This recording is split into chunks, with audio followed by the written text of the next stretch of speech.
Hey guys, today we're going to talk a little bit about our citrate auger that we're going to be using in our lab. So the citrate auger or the Simmons auger or the Simmons citrate auger, they're all names for the same thing.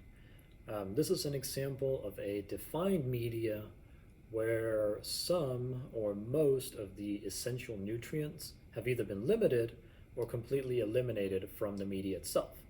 So specifically with our Simmons auger, what we have is we have citrate as the only carbon source in the media, and then we have ammonium phosphate as the only nitrogen source within the media. In the media, we also utilize the pH indicator bromothymol blue, which is green at pHs around 6.9 and below, and it then turns blue at around a pH 7.6. And basically, the way that this works out is that any organism that can utilize either citrate to make it into carbonates or ammonium phosphate and convert it into bicarbonate, both of those items are alkaline. And those alkaline products are going to raise the pH of our media and eventually going to turn them blue.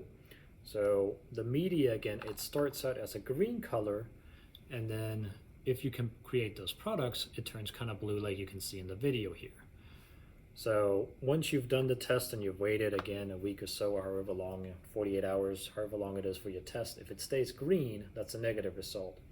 But if it turns blue, that's a positive result for either production, or sorry, not production, utilization of citrate or ammonium phosphate.